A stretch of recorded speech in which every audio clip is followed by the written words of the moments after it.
ahora. ¿Se escucha bien? Creo que se anduvo perdiendo un poco la conexión. Está bien. Sí, se escucho bien. Como que tambaleó la conexión. Ya, pero ahora está bien. Entonces, bienvenido. Esta es la clase número 26 y esta clase espero terminar lo de termodinámica que quería tratar un poco. Y vamos a empezar estadísticas cuánticas. Ya, al tiro de frentón y vamos a dedicarnos estas últimas 5 clases a solamente estadísticas cuánticas. Y yo la semana de vacaciones voy a tratar de subir 2 cápsulas asincrónicas de estadísticas cuánticas para tratar de avanzar lo más posible dentro de este capítulo. Bueno, el capítulo se llama Gases Ideales Cuánticos, ¿ya? Pero en este capítulo es donde se introducen las estadísticas cuánticas, ¿ya? O las más importantes, ¿no? Entonces, mecánica estadística, clase 26. Estamos grabando, ¿cierto? Ya. Entonces, la clase pasada los introduje a una situación, un experimento pensado, por decirlo así, en donde yo tengo una caja con 2 volúmenes de gases, que pueden ser distintos, pueden ser iguales, y tengo una pequeña pared que yo puedo remover, ¿ya? Entonces, la pregunta era cómo se iban mezclando estos gases. Entonces, la clase pasada también demostramos que la entropía total de un sistema es simplemente la suma de las entropías. Entonces sería la entropía A y la entropía B. Entonces lo que hicimos en la clase pasada es tomar la entropía de un gas ideal en el tratamiento en un ensamble gran canónico. Entonces, si ustedes se acuerdan, la entropía para el gran canónico, K por N, 5 medios, más el logaritmo del volumen sobre el número de partículas, lambda cubo.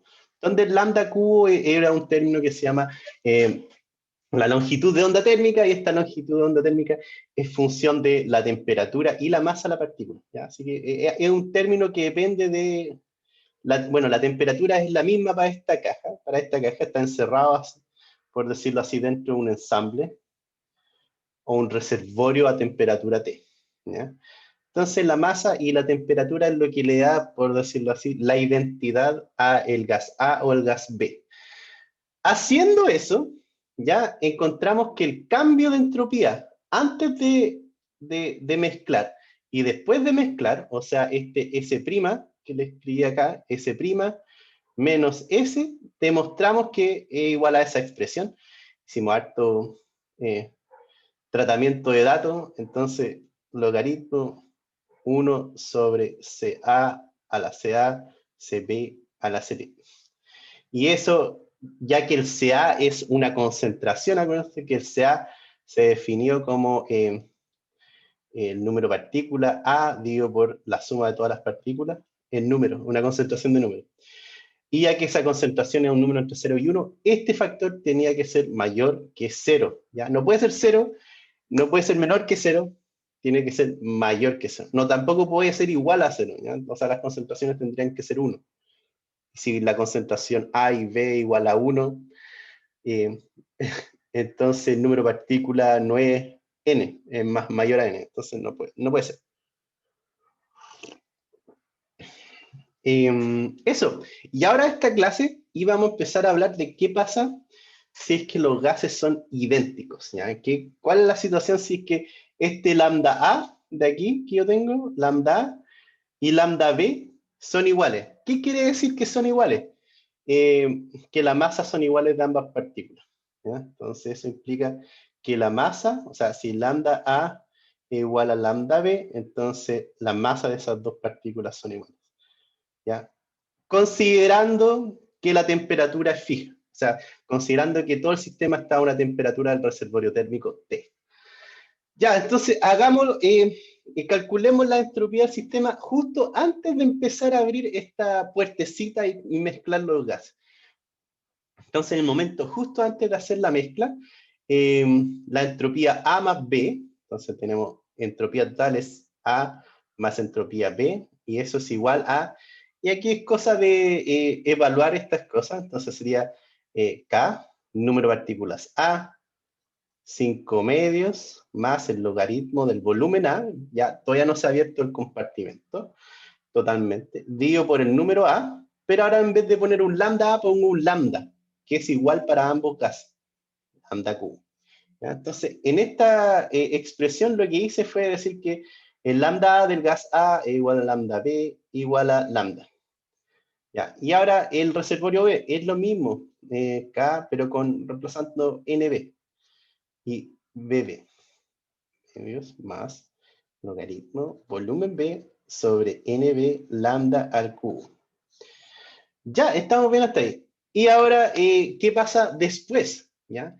Entonces, bueno, hay algo que no dije, una palabra clave que no dije. Ya, si los lambda A, lambda B son iguales las moléculas, los átomos, las partículas, se dice que son gases idénticos. ¿Ya? Entonces, esta palabra tal vez me faltó, pero son gases idénticos. Ya, entonces, cuando yo abro el compartimento y se empiezan a mezclar estos gases idénticos, la entropía de mi sistema para gases idénticos es igual a un solo volumen, ¿ya? Entonces tengo K, Na más Nb, es muy similar a lo que hicimos antes, por 5 medios más el logaritmo, pero ahora es la suma de los volúmenes, ¿ya? Na más Nb por 1 sobre lambda Q. Y aquí la diferencia con el caso es que son distintos, es que en el caso en que son distintos, hay dos términos 5 medios más logaritmo. Un término 5 medios más logaritmo y entre el paréntesis 1 sobre lambda A y otro término 1 sobre lambda B. Pero ahora que son iguales se pueden llegar y se puede escribir un solo término, por decirlo así. Es el mismo gas, ¿ya? Pero ahora ocupa un volumen mayor y el número de partículas es mayor en la suma de los volúmenes. Por lo tanto, ahora la pregunta es, ¿cuánto vale el cambio de entropía del sistema? O sea, entropía inicial, o sea, final, que este S' para gases idénticos, menos S. ¿Ya? Entonces, bueno, les pregunto a ustedes, más o menos conceptualmente, si yo tengo bolitas que son iguales aquí, ¿ya? En BA, y otras bolitas que son iguales en BB, ¿ya? La cantidad de formas que yo puedo configurar ese sistema, si son partículas idénticas, depende de la puertecita o no. Si yo tengo la puerta cerrada o la puerta abierta que separa los contenedores. ¿Va a influir eso en la cantidad de números de estados que yo puedo acceder? A los cuales yo puedo acceder. Una pregunta media conceptual que le hago. ¿Va a depender eso del número, o sea, de la puerta si está puesta o no? Si son idénticas.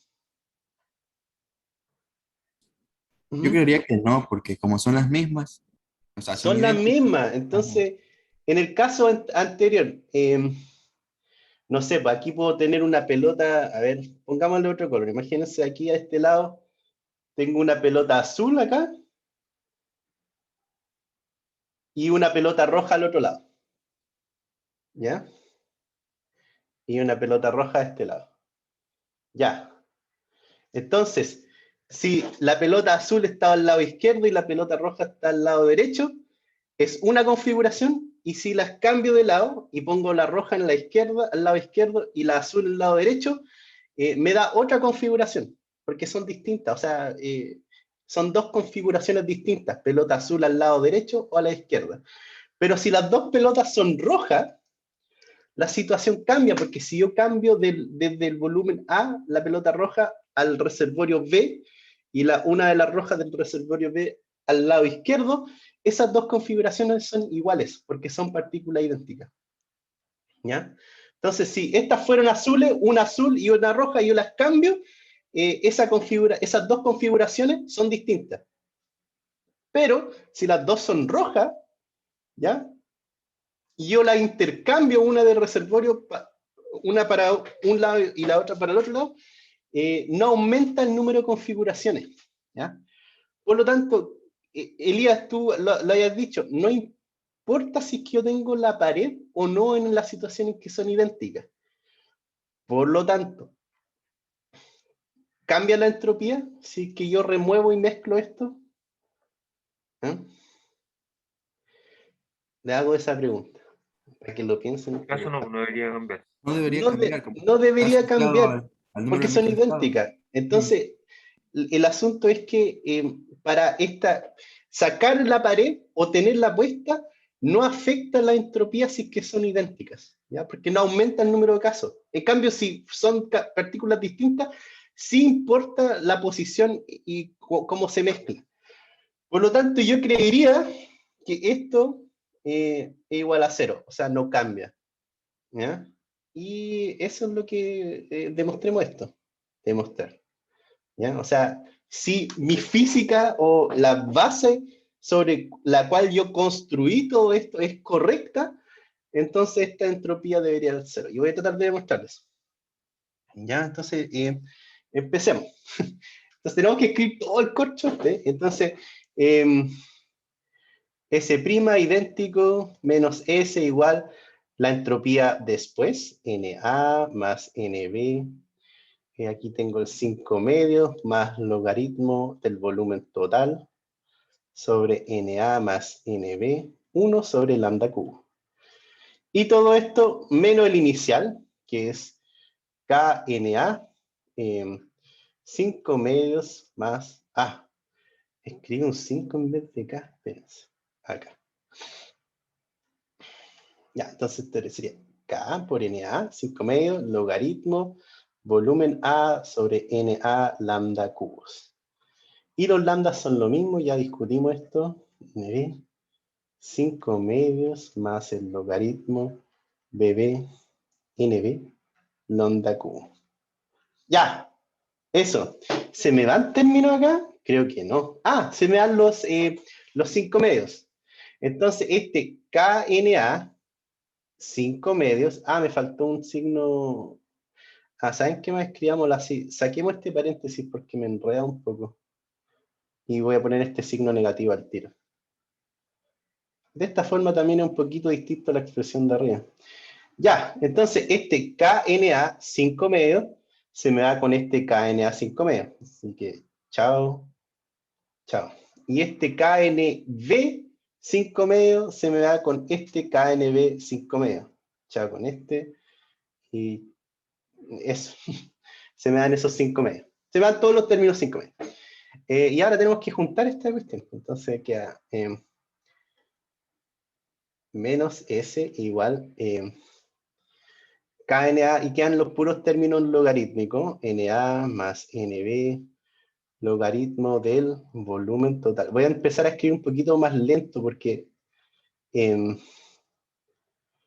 siento que se me está yendo un poco la caligrafía al basurero. Y este término yo creo que se puede juntar al tiro, ¿no? No. Nos juntemos todo de una después. Entonces queda KNA, logaritmo, volumen A, Na lambda cubos, menos KNB, logaritmo, NB lambda cubos. ¡Ya! Ahí está. Entonces, me eché todos los términos 5 medios y ahora podemos ir como juntando y rearmando esto. Lo voy a escribir todo dentro de un mismo logaritmo. Eso es lo que va a pasar. Entonces, escribamos todo dentro del mismo logaritmo. Idéntico menos S, K, logaritmo, abramos el paréntesis porque va a ser un logaritmo medio grande, queda la suma de los volúmenes, dividido por las partículas Na, Nb, y todo este término elevado a Na más Nb, te queda 1 sobre lambda cubos, pero por Na más Nb. Así. Ya, estamos bien hasta ahí. Y el otro término te queda, y los otros dos términos pasan dentro del primer logaritmo, multiplicando, pero por el inverso. Entonces arriba te queda Na elevado a Na por lambda cubos elevado a Na, dividido por el volumen A elevado a Na. Y el otro término te queda Nb elevado a Nb, lambda cubos elevado a Nb, y esto dividido por volumen B elevado a NB, ¿ya? Porque pasé este NB como exponente dentro del logaritmo. Ya, y aquí se me van algunas cosas. ¿Estos lambda se van o no? Díganme ustedes.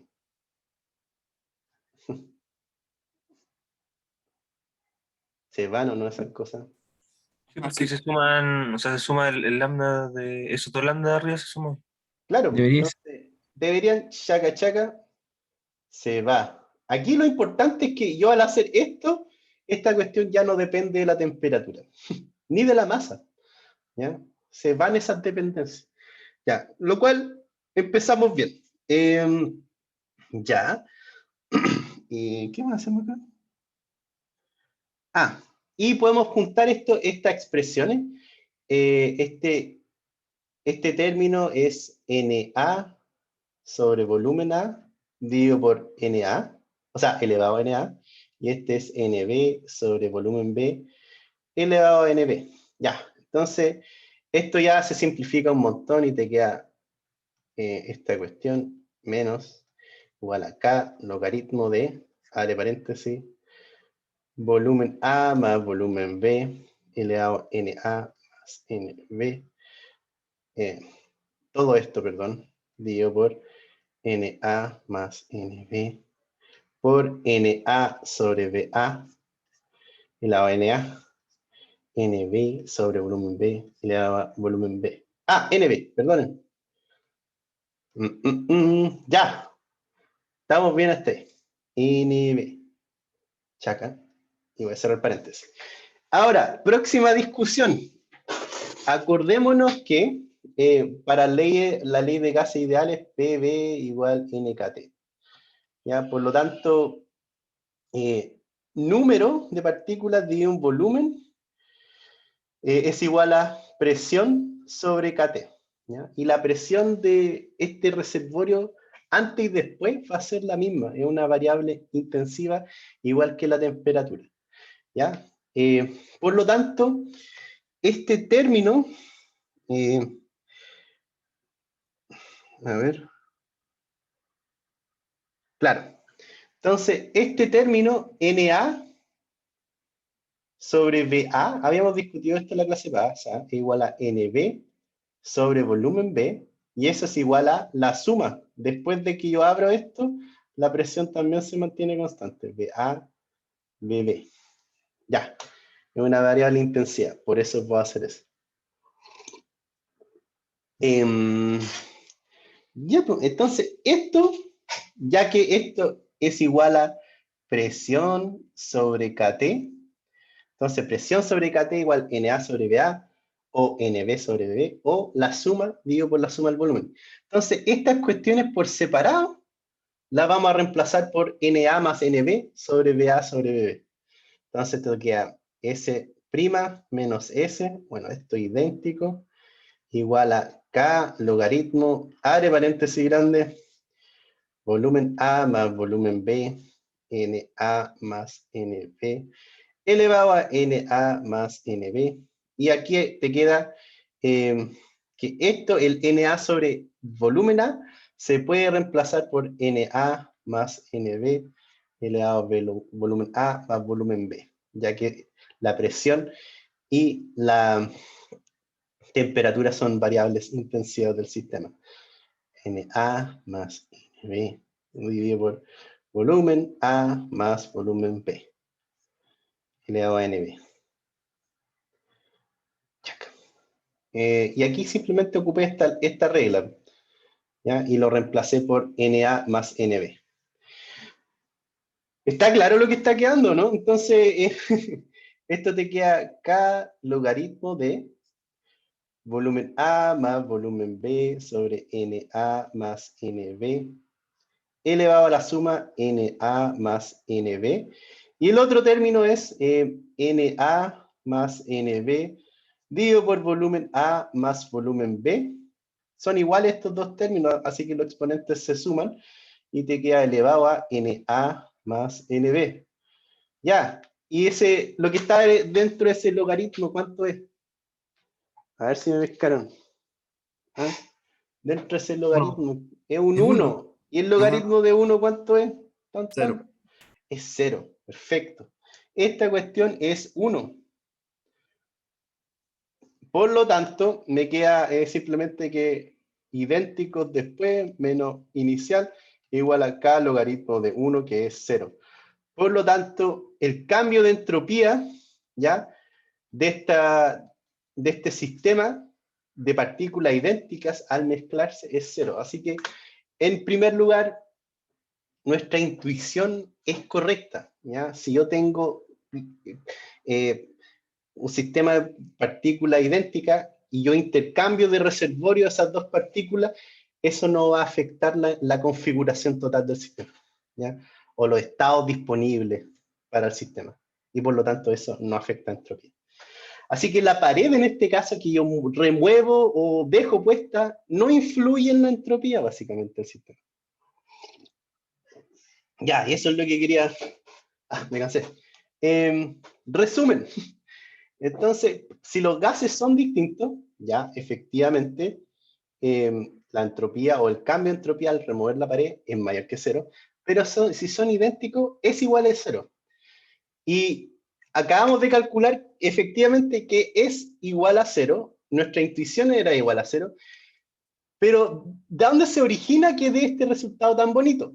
¿Ya? Entonces, si nos devolvemos ya a el gran canónico, ¿ya?, y nos acordamos de cómo calculamos de partida esa entropía. ¿Cómo llegamos a esa entropía? Para llegar a esa entropía, esta forma de entropía, que era esta cuestión, entropía igual Kn, 5 medios, más el logaritmo volumen, ya, es súper bonita esta forma, o sea, es una expresión cerrada, ¿ya? Para llegar a eso, tuvimos que partir de este factor de normalización n factorial, ¿ya?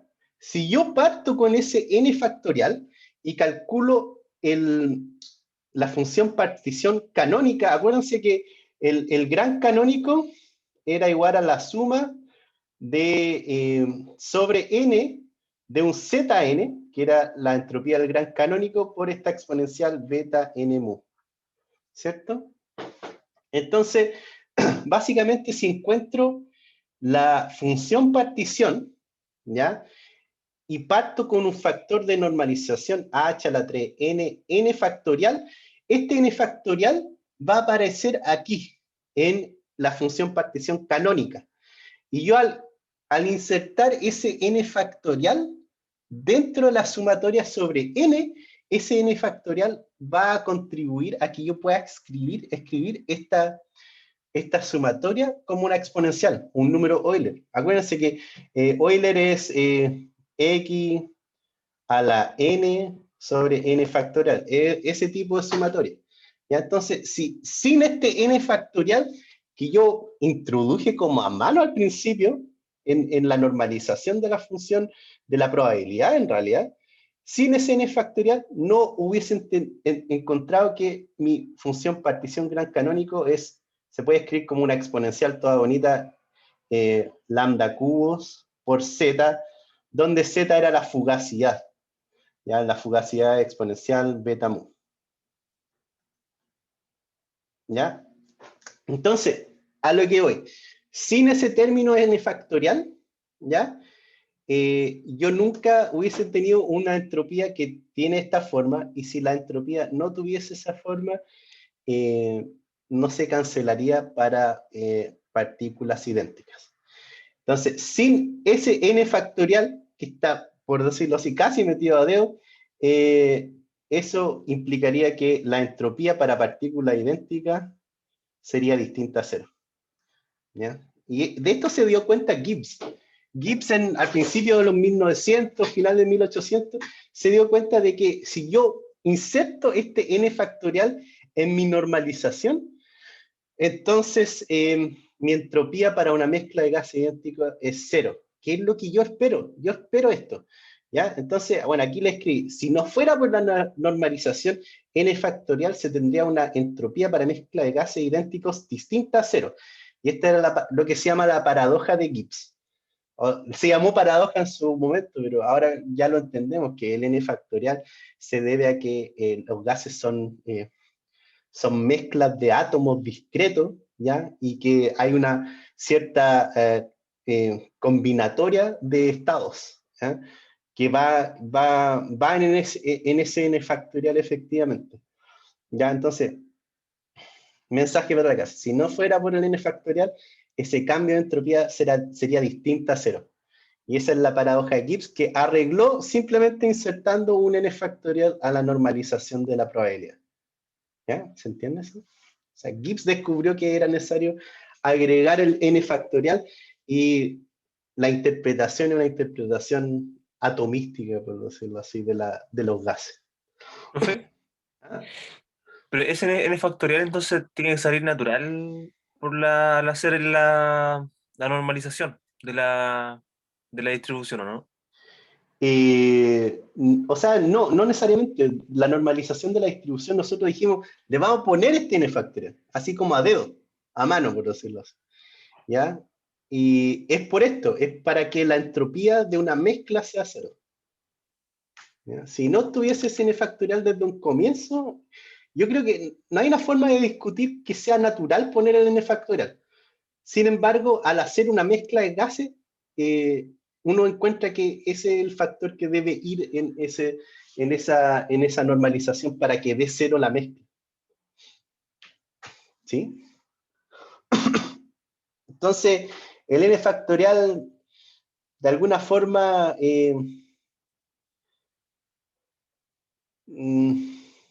no es algo que yo pueda explicar en la normalización, sino que se explica con la mezcla de gases.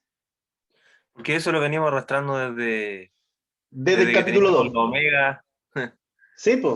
Es que yo cuando les dije eso, les dije, este término n factorial se los voy a tratar de explicar, pero más adelante, porque tiene que ver con mezcla de gases. O sea, que tiene que ser cero la entropía si yo mezclo gases idénticos. Y para que sea cero, ese n factorial es importante. Si no fuera por ese factor n factorial, la mezcla no sería cero.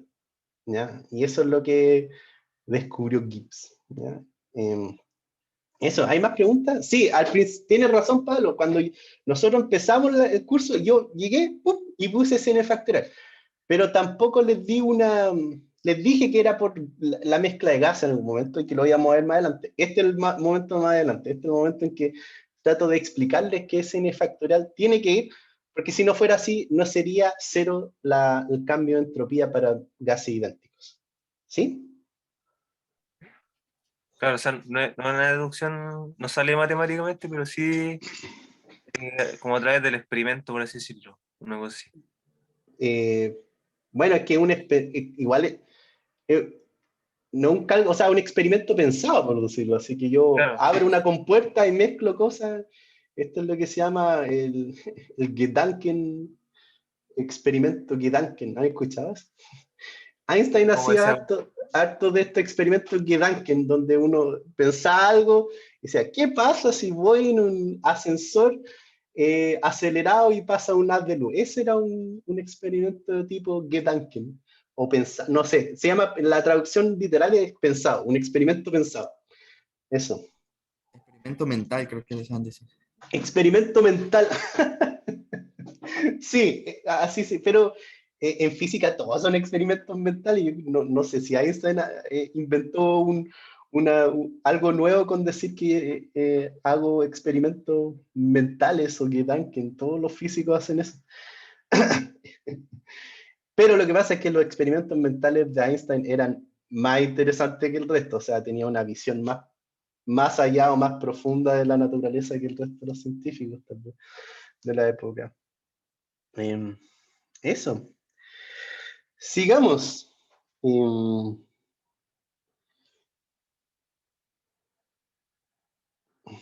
Ya quería hablar algo de Einstein este minuto, pero se me fue se me fue la onda. Quería decirles nomás que Einstein, porque algunas de las cosas que hacía Einstein ya estaban hechas matemáticamente, pero él podía darle un sentido físico, ¿ya? Y era capaz de ver más allá porque tenía más conexión como al experimento pensado. Las transformaciones de Lorentz ya existían antes de Einstein, pero Einstein le dio una interpretación física, y ese es como el logro, por decirlo así, o como cómo llevar algo que es matemática muy abstracta, muy pura, a aterrizarlo a algo real. ¿Ya? Y eso creo que por eso son tan bonitos los experimentos mentales o los Gedanken, ¿ya? Porque aterrizan algo que puede ser algo, una cháchara matemática que no tiene sentido, algo que, ¿qué pasa si me pongo en esta situación y hago esto? ¿Ya? Entonces, eso es como lo bonito un poco de los Gedanken, los experimentos tipo Gedanken de Einstein. Sigamos, ya, ¿hay preguntas hasta acá?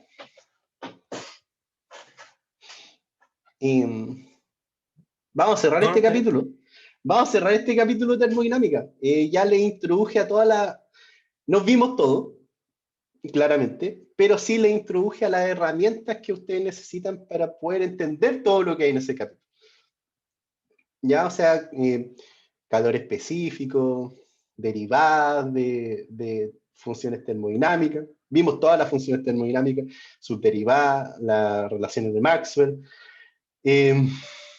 Eso, entonces ya hicimos como una especie de barrido, sonda de todas las cosas como medio importantías que queríamos ver en este capítulo. Y ahora vamos a cerrar este capítulo. Ya, entonces vamos a empezar el capítulo de gases ideales cuánticos. Vamos, metámonos de lleno. Ya. ¿Ah? Gases ideales cuánticos. Ya, entonces, en este capítulo vamos a empezar a hablar de estadísticas cuánticas. ¿Ya? Entonces, como ustedes saben, ¿qué dos tipos de partículas existen en la naturaleza? Así, cuánticamente hablando. Yo creo que lo vieron en cuántica de alguna forma. Bosónicas y fermiónicas. Los bosones y los fermiones, claro. Bosones y los fermiones. ¿Ya? ¿Algún ejemplo de fermiones y bosones quieren darme? ¿Bosones? ¿Qué podría ser un bosón? Los bosones puede ser un fotón, por ejemplo. Un fotón, ya, muy bien. ¿Qué más puede ser un bosón? El de- Mesón pi, creo que era. El mesón, sí. Pi meson. Ya, eso, un mesón, ya. Un mesón en general. ¿Fermiones? ¿Cuál más, nuestro más querido fermión? El electrón. El electrón. Ya, ¿y cuáles son? Bueno, ahora vamos a ver un poco las propiedades de qué los distingue a las dos. Ya, sigamos entonces. Entonces, empecemos con un hamiltoniano no interactuante, ¿ya? Estos no se preocupen mucho de la forma de las funciones, esto simplemente quiero empezar a definir cosas, ¿ya? Entonces, imagínense un pozo de potencial en 3 dimensiones, la autofunción momentum para un pozo de potencial tridimensional, y entonces tengo un pozo de potencial tridimensional con bordes, ¿cómo se llaman? Fijas, o sea, la función de onda tiene que ser 0 en los bordes. Entonces, la función de onda para momentum es igual a 1 sobre la raíz del volumen y esta exponencial I px sobre h barra. ¿Ya? Entonces, este autovalor o autofunción, bueno, no, este es un autovalor, P es un autovalor en esta situación. Entonces, este P que defino como un P negrita es un autovalor del operador momentum. Entonces, tengo que el momentum operador sobre esta autofunción, que la vamos a escribir ahora en notación de Dirac, es igual a este autovalor P por esta P, ¿cierto? Esa P negrita que yo escribí, que es el autovalor, ¿ya? Es igual a 2 pi h barra sobre L por unos números cuánticos, ¿ya? Entonces, estos son números enteros, ¿ya? Ya que en 3 dimensiones tiene 3 variables, puede ser 1, 2, 3, 4, hasta el infinito y en las 3 dimensiones de la caja, ¿ya? A lo que voy acá es que este autovalor P, ¿ya? Describe, por decirlo así, el momentum discreto, o sea, el momentum o el autovalor de momentum es discreto y tiene distintos niveles, ¿ya? Entonces, este nu 1 a 3 puede ir desde 1 hasta infinito, ¿ya? Y en números enteros discretos, ¿ya?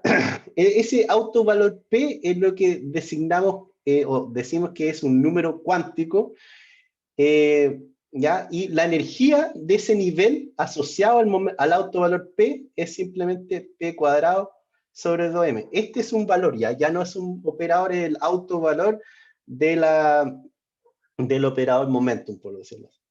Ya, entonces, la energía asociada a ese estado P o autovalor P es P cuadrado sobre 2m, ¿ya? Estamos pensando en una especie de hamiltoniano que tiene pura energía cinética, ¿ya? Ahora, el autovalor P ya no me describe completamente un sistema de fermión y bosones, ¿ya? Porque un fermión o un electrón puede tener una cierta velocidad, pero además tiene una componente que se llama spin, que es otro número cuántico. El spin es un número cuántico asociada a las propiedades magnéticas que puede tener, ¿ya? O a su interacción con campos magnéticos, ¿ya? A su interacción o no interacción, ¿ya? Entonces, el autovalor P, ¿ya? Para este hamiltoniano en particular, que solo depende de P, no describe todas las partículas si es que tenemos que incluir el spin de la partícula, ¿ya? Por lo tanto, una autofunción correctamente escrita contiene el autovalor P, que es función de los números cuánticos nu1, nu2, nu3, como le escribí ahora, y es función de el spin, ¿ya? O sea, es otra variable que tenemos que reconocer o tener en cuenta cuando describimos una partícula, ya como un fermión o un bosón. Ya no son, es una propiedad adicional, por decirlo así, que tenemos que tener en cuenta. Y esto va a hacer más complejo toda la situación, porque ahora hay más variables que tenemos que tener en cuenta, ¿ya? Entonces, si definimos esta P, estoy hablando de una sola partícula, ¿ya? El ket P, como P, pero autovalor, entonces lo voy a escribir como en negrita, coma, el estado de spin de esa partícula. ¿Ya? Entonces, básicamente, tengo dos descriptores de una sola partícula. El momentum, ¿ya? Y el momentum tiene niveles de energía o niveles de P, ¿ya? ¿No se acuerdan de una tarea que les di en donde les dije grafique el momentum versus posición en una caja para una partícula cuántica que está en un pozo potencial y te sale como un espectro discreto? ¿Ya? Esto es lo mismo, hay varios estados P, ¿ya? Para una sola partícula. Y además de eso, se escribe con una ms, o sea, un número cuántico asociado al spin de la partícula. Entonces, y el spin es algo que sale del experimento, o sea, yo creo que los científicos a principios de 1900 no tenían ni idea de lo que era el spin de una partícula, pero es algo que se observa, ¿no? O sea, no es algo que se deduce de otro lado matemáticamente, sino que es algo observacional y que los científicos tuvieron que detenerse, reescribir las cosas y encontrar o derivar teorías que incluyesen esta propiedad que se mide en el laboratorio, ¿ya? Que es el spin de una partícula. Sigamos. Entonces, ya, pero esto es para una sola partícula, una partícula. ¿Qué pasa si tengo una colección de partículas? Y ahí es donde, a donde se pone un poquito complicada la cosa. Entonces, para muchas partículas, ¿ya? Yo tengo P, o el ket P, es igual a, se puede escribir como la colección de todas las partículas. Entonces tengo una partícula con momentum P1, o con los números P1, la segunda partícula P2, P3, hasta P sub n. ¿Ya? Entonces, la representación en notación de Dirac, de un sistema de muchas partículas, se escribe como el ket de P1, P2, P3, hasta la enésima partícula. ¿Ya? Lo otro importante para armar un poco esta definición es hablar un poco del operador permutación. ¿Ya? Entonces el operador permutación lo que te hace es simplemente cambiar o intercambiar dos partículas de este arreglo de n partículas. ¿Ya? Entonces si yo tengo el operador permutación sobre P1, PI, PJ, ¿verdad? Eso va a ser igual a P, ¿ya? Y el autovalor P es 1 o menos 1, ¿ya? Depende. Y esto va de P1 y te intercambia el J-ísimo por el I-ésimo. ¿Ya? Entonces, el operador permutación intercambia dos partículas de posición, por decirlo así, dentro de esta autofunción grandota que uno tiene de muchas partículas.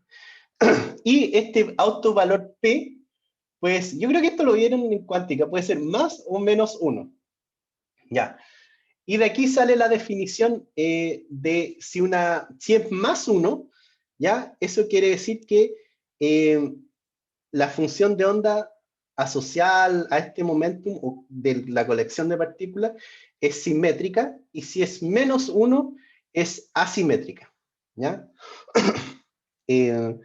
Ya, entonces estamos bien hasta ahí. Entonces puede ser más menos 1, donde más es una partícula simétrica,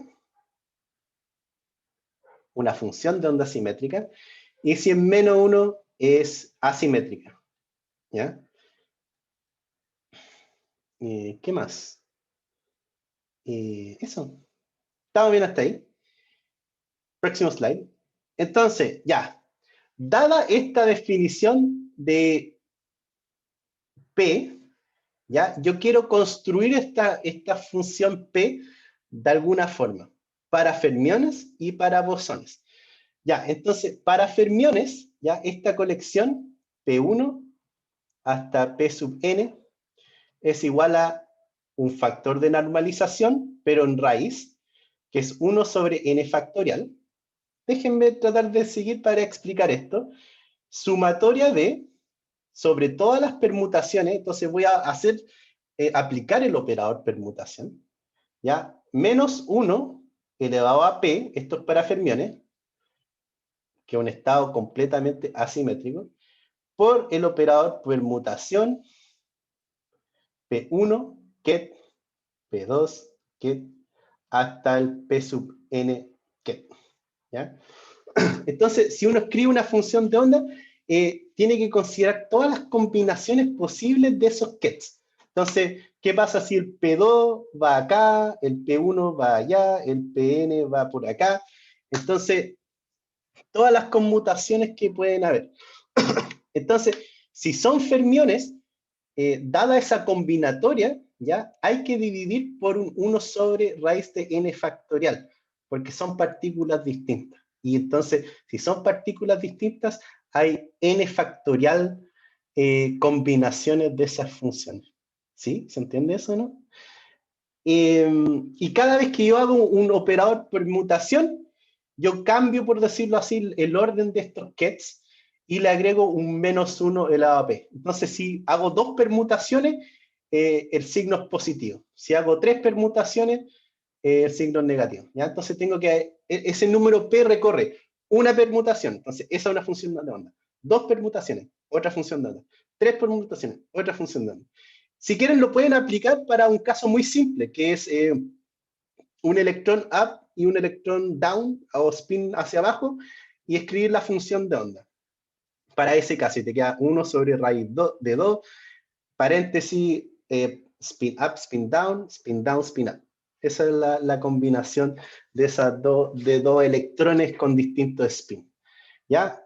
Esta es la forma general para cualquier sistema de muchas partículas, y ni siquiera tiene que ser un hamiltoniano de gas ideal, por decirlo así. Es para un hamiltoniano simplemente arbitrario, se puede escribir esa función de onda.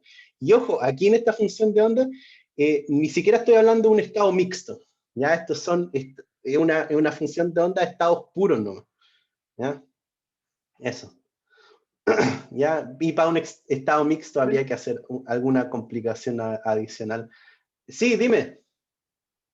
Es que nunca he visto la, esto, porque claro, en fermiones es antisimétrico.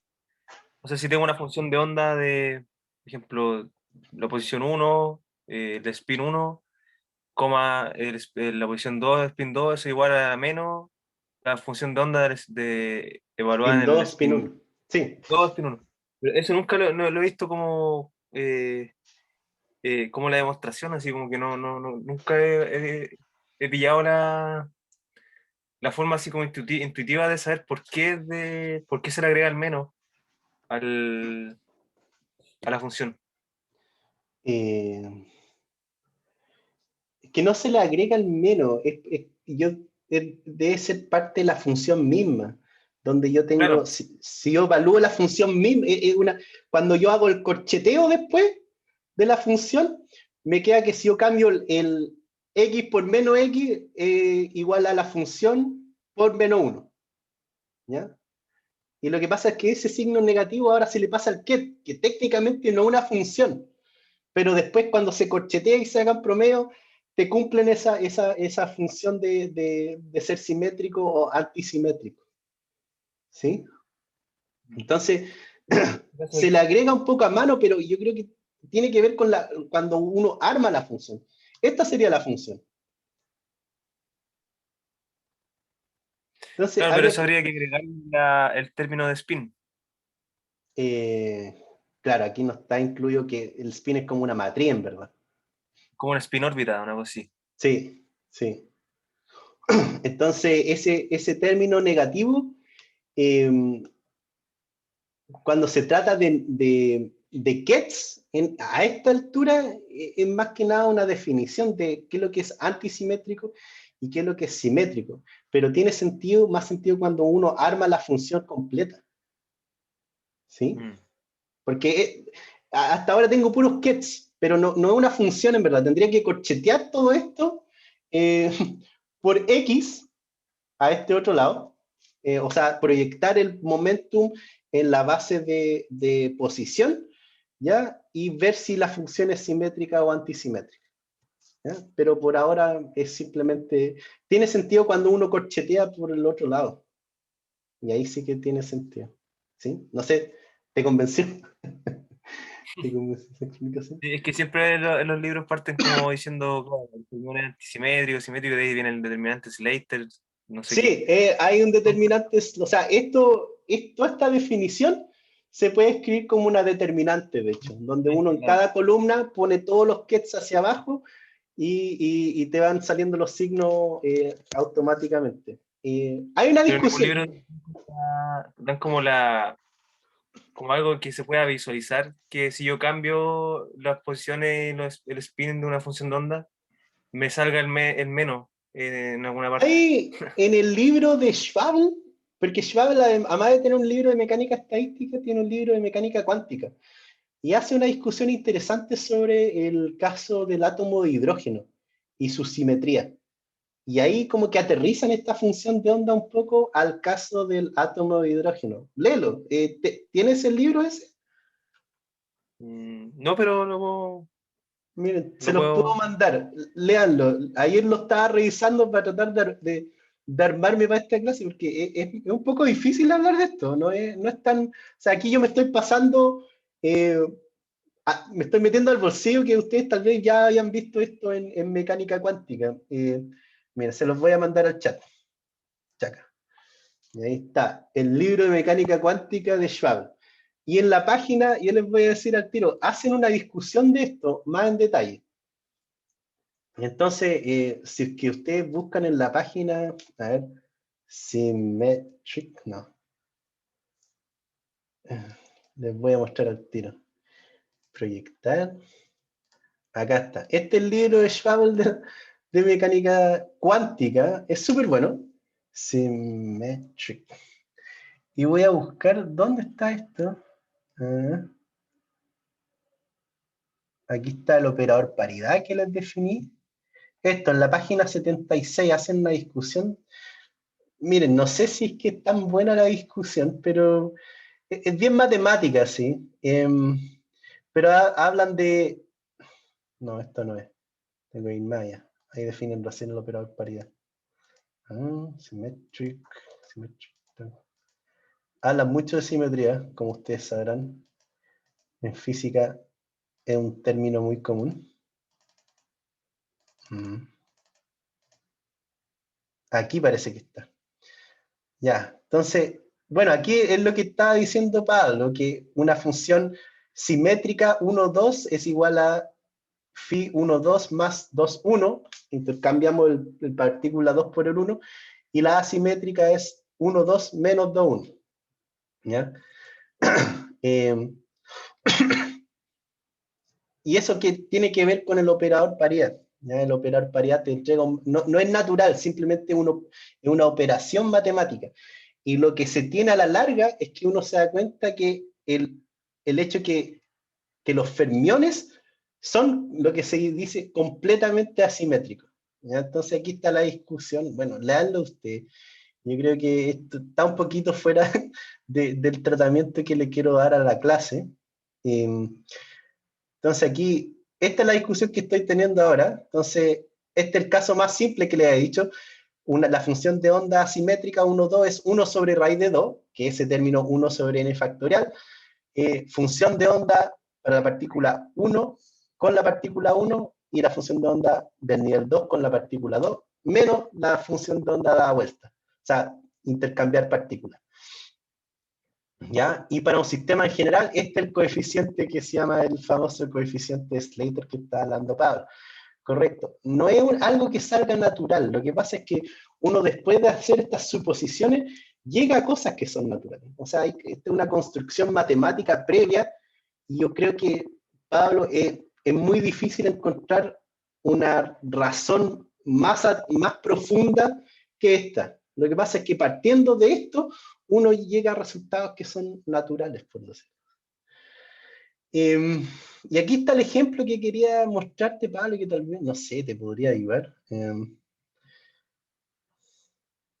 Esto, el ejemplo del átomo de hidrógeno. ¿Ya? Léelo porque aquí es donde hacen la función de onda y ven qué pasa si yo intercambio la posición de una partícula o otra partícula, y se llega a la conclusión que el átomo de hidrógeno en total es un bosón, ya, porque cumple estas propiedades de la función de onda.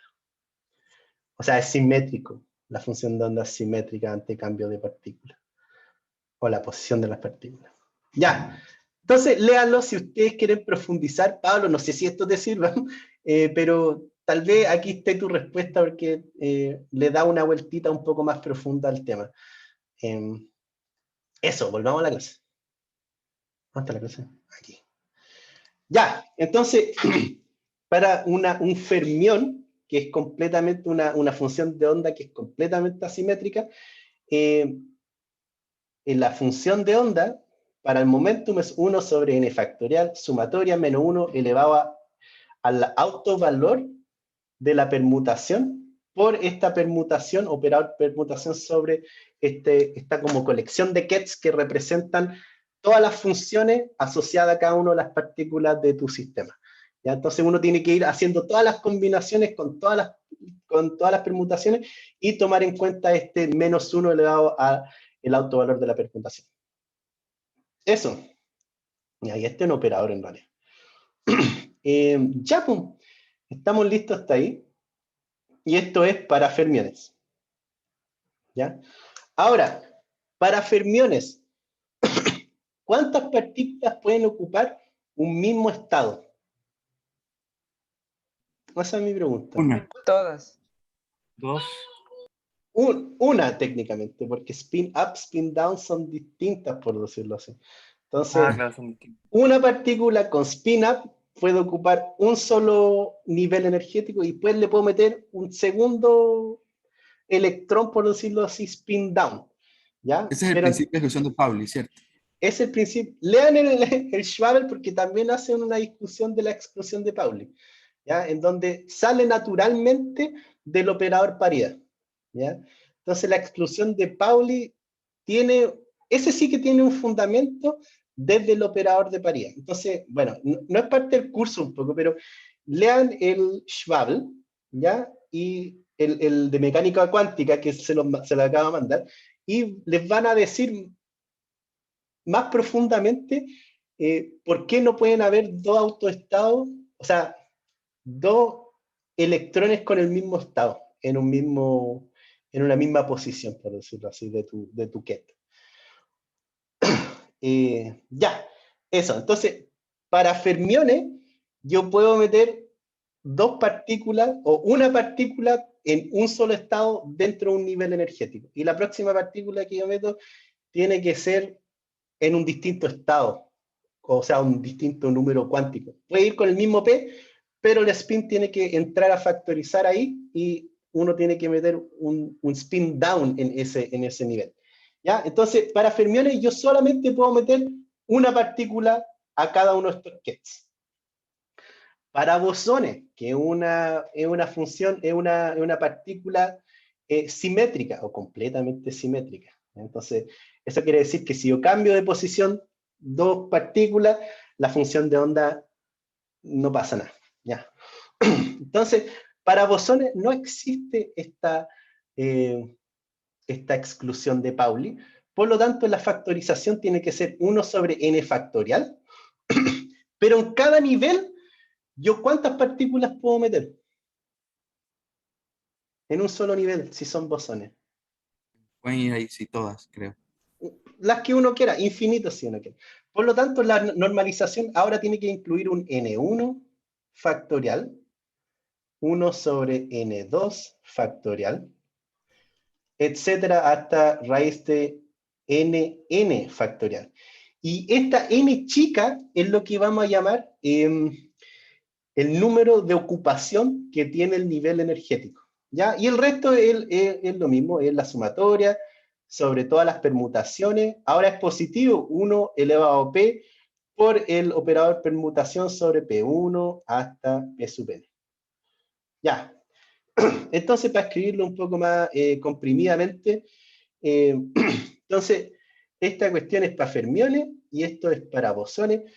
Y lo que introducimos en la definición para bosones, porque ahora yo puedo meter más de un electrón o más de una partícula dentro de ese estado, se introduce lo que se llama el número de ocupación de un cierto nivel energético. Por lo tanto, dime. Ahí no debería ir el menos entonces para bosones, ¿verdad? Ah, me equivoqué. Bien, Elías, sí. Esto es positivo para bosones. Ah, qué bueno que te diste cuenta. Ya, entonces tratemos de escribir una definición general. Entonces, P1 hasta P sub n sería un factor de normalización, ya en el libro sale con esta n como media rústica, sumatoria sobre todas las permutaciones. Ojo, este no es un P chico, un P grande, ¿ya? Es sobre todas las permutaciones posibles para bosones y fermiones. Elevado a la permutación, y aquí tengo que escribir los kets.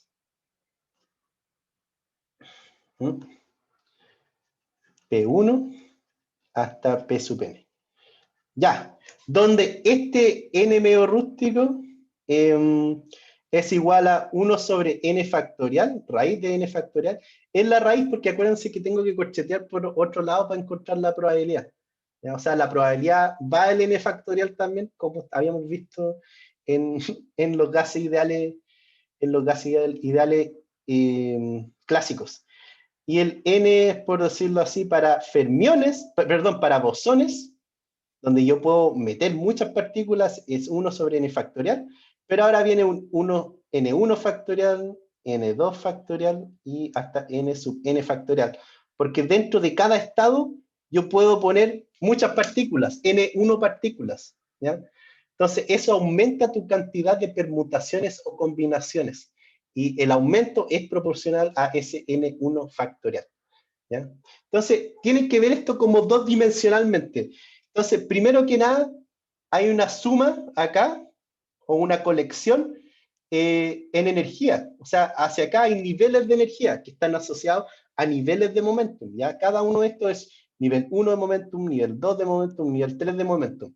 Y en la otra dirección, entonces, en esta dirección, de esta cuestión media dos-dimensional, en esta dirección voy cambiando energía, y cada uno puede cambiar el número de ocupación, N sub I, ¿ya? Entonces, si hago, por ejemplo, si quiero tratar de encontrar una función partición, tengo que sumar sobre todos los niveles energéticos y sobre todos los posibles estados de ocupación que tienen.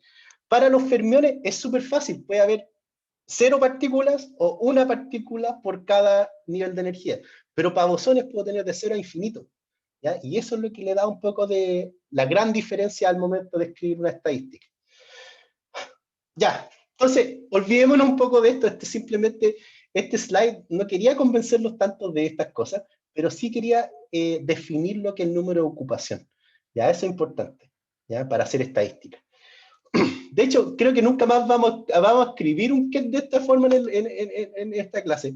Nos vamos a olvidar un poco de esos kets, pero vamos a ocupar el número de ocupación. De aquí ahora adelante, el número de ocupación es un tema muy importante.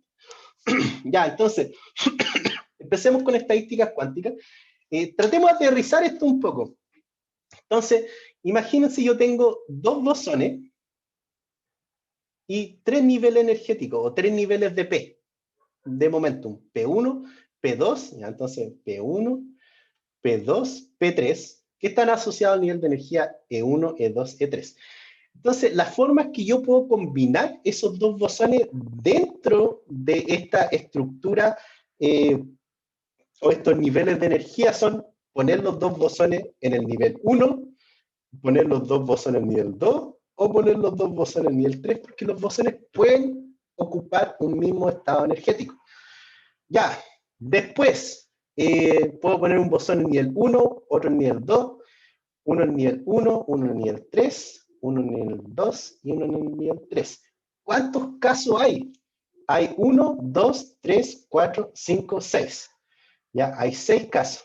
6 casos es igual a 1 sobre 3 factorial. ¿Ya? Son 3 niveles, n igual 3.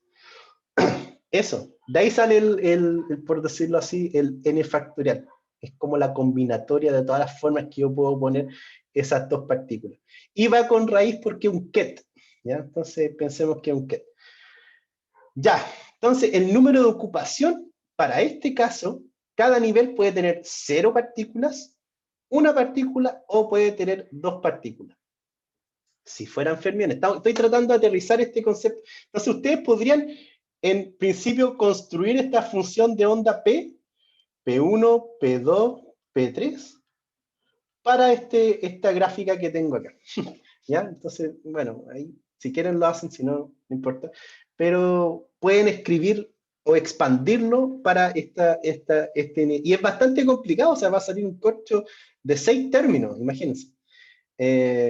Imagínense, tengo 5 o 10 electrones. Ah, dime. Porque ¿qué pasa si tenemos fermiones? En ese caso tendríamos un spin un medio y un menos un medio, y si se intercambian, habría que ver por un menos, no por ahí Ahora hagamos el ejemplo. Esta gráfica de acá es para fermiones. Entonces, en esta gráfica, estoy suponiendo que tengo 2 electrones con el mismo spin up. ¿Ya? Tienen el mismo spin. Ya, entonces, tengo mis 3 niveles energéticos, E1, asociado a P1, P2 y P3. ¿Ya? Entonces, dentro del primer lugar, puedo poner solamente un fermión o electrón con spin up y no puedo poner otro con spin up. Tendría que hacer spin down, pero estoy dando solamente 2 electrones con spin up, que son idénticos. Entonces, estas tablas de combinatorias solamente, las que estoy mostrando ahora, son válidas para 2 partículas que son totalmente idénticas, en spin y en momentum. Ya, y después en la posición 2, un electrón, spin up. Y después, y en la tercera cajita, 0, no pongo nada. Después, la otra forma de combinar es A, 0 y A, o sea, un electrón en el estado 1 y en el estado 3. Y la última forma es 0 electrones en el estado fundamental, un electrón en el estado 2 y otro en el 3. Entonces, aquí, de los 3 niveles, tengo un NP, un número de ocupación que iguala 0 o 1. Aquí está mal esto, el NP puede ser 0 o puede ser 1, ¿ya? Eso. Entonces, el número de partículas o ocupación que yo puedo poner en el estado P para esta situación puede ser 0 o 1, y en esta otra situación puede ser 0, 1, 2. Ya, estamos bien hasta ahí. Entonces, ahora tratemos de definir cómo encontrar el gran potencial, ¿ya? O en verdad queremos encontrar la función partición para estas dos situaciones, ¿ya? Entonces, antes de terminar la clase, que terminó, tenemos que definir que, o sea, darnos cuenta que si yo sumo sobre P todos los números de ocupación de cada una de tus configuraciones posibles, eso tiene que ser igual a el número total de partículas. Perdón, no sobre todas las configuraciones posibles, sobre todos los niveles energéticos. Entonces, si yo sumo el número de ocupación de este nivel y de este nivel, tengo el número total de partículas, que es 2 en este caso, ¿ya? Eso se generaliza. El número total de partículas es la sumatoria del número de ocupación para cada nivel de momento. Y análogamente, la energía sería igual a la sumatoria de cada nivel de energía del número de ocupación por la energía de ese nivel de ocupación. Eso. Y esto lo vamos a ocupar en la próxima clase, porque en la próxima clase vamos a hacer algo, bueno, no alcanzamos ahora, pero usando esto y ocupando la función gran partición, acuérdense que la función de partición del gran canónico era sumatoria sobre, era algo así, Zn exponencial beta mu por n, ¿ya? O análogamente, esto es una sumatoria sobre energía, ¿cierto? Es para este es el Z del canónico. Por lo tanto, esta sumatoria la vamos a escribir como dos sumatorias, ¿no? Sobre energía y sobre número de partículas, y escribir toda la cuestión, ¿no? E menos mu n. Eso. Y vamos a reemplazar estos términos acá. Si quieren lo hacen ustedes antes que yo. Este término va aquí en el E, y este término de acá va aquí en el N, y uno expandiendo eso llega a lo que se llama la estadística de Bose y la estadística de Fermi, ¿ya? Tomando en cuenta este número de ocupación. Para bosones puede ser de 0 a infinito, y para fermiones puede haber una o 0 partículas o una partícula dentro de un solo nivel P. Ya, no alcancé a hacer eso, pero queda la estructura o la base para encontrar esta función ZG para la próxima clase. ¿Hay preguntas hasta ahora?